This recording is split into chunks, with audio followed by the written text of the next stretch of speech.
ఆంధ్రప్రదేశ్ క్యాబినెట్లో ఒక కీలకమైన నిర్ణయం తీసుకున్నారు. 34% సీట్లు బీసీలకు ఇవ్వాలని, అట్లాగే ఎస్సీ ఎస్టీ బీసీలకు కలిపి 50% ఇవ్వాలని నిర్ణయించుకున్నారు. నామినేటెడ్ పదవుల్లో 2019 సంవత్సరంలో దానికి మేరకు ఒక జీవో చేశారు. ఆ జీవోని తీసేసి ఇప్పుడు చట్టం అమలు చేయాలనుకుంటున్నారు. ఇది తాజాగా క్యాబినెట్ బ్రీఫింగ్కి సంబంధించిన దాంట్లో కీలకమైనటువంటి అంశం. అయితే ఇక్కడే అర్థం కానిది ఏంటంటే 2014లో అధికారంలోకి వచ్చింది తెలుగుదేశం పార్టీ. 2019లో జీవో ఇవ్వడం ఏంటి అంటే కరెక్ట్గా ఎలక్షన్స్ ముందు ఇచ్చినట్టు, అంతే కదా. పోనీ అది అమలు చేస్తారా అప్పుడు నామినేటెడ్ పదవులు? అలాగే తెలుగుదేశం ఎప్పుడు అధికారంలో ఉంది?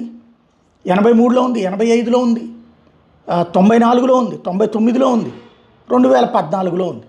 ఇన్నిసార్లు అప్పుడెప్పుడు చేయని చట్టం ఇప్పుడు ఎందుకు జరుగుతోంది? ఇది జగన్మోహన్ రెడ్డి ఇట్లాగా హడావిడేం లేదు కదా. తను ప్రకటించాడు 50% ఇస్తానని ఎన్నికల ముందు. అధికారంలోకి వచ్చాక నామినేటెడ్ పదవులన్నింటిలో ఇచ్చాడుగా 50%. అదేంటి జనరల్ కేటగిరీ సెట్లలో కూడా ఇచ్చాడు కదా. ఓవరాల్గా రాష్ట్ర వ్యాప్తంగా ఉన్నటువంటి మున్సిపాలిటీలు, కార్పొరేషన్లలో కూడా అదే విధానాన్ని పాటించాడు కదా.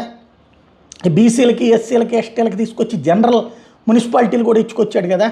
వాటిట్లో కూడా అది పక్కన పెడితే నామినేటెడ్ పదవులన్నింటిలో బీసీ, ఎస్సీ, ఎస్టీ ప్లస్ అందులో మళ్ళీ 50% మహిళలు, బీసీల్లో 50%, ఎస్సీల్లో 50%, ఎస్టీలో 50%, ఇదంతా అమలు చేశాడు అతను. దాన్నే ఇప్పుడు వీళ్ళు అమలు చేయబోతున్నారు. ఇప్పుడు మొన్న ఇచ్చినటువంటి నామినేటెడ్ పదవుల్లో 2 రకాలైనటువంటి 2 టర్మ్స్ ఇచ్చినటువంటి వాటిట్లో అయితే అట్లాంటి రిజర్వేషన్స్ ఏం పాటించలేదు కదా. ఇక పాటించబోతున్నట్టున్నారు.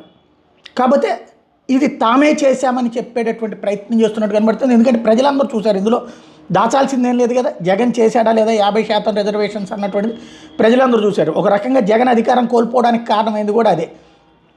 బీసీలకు సంబంధించిన ఎత్తున పెట్టుకున్నాడు. సీట్లకు సంబంధించి అసెంబ్లీ సీట్ల దగ్గర నుంచి పార్లమెంటు సీట్లు, రాజ్యసభ సీట్ల దాకా బీసీ అనే పాయింట్ పెట్టుకున్నాడు. కార్పొరేషన్ పదవులు ఇవన్నీ కూడా బీసీలనే ఇచ్చుకుంటూ వచ్చాడు.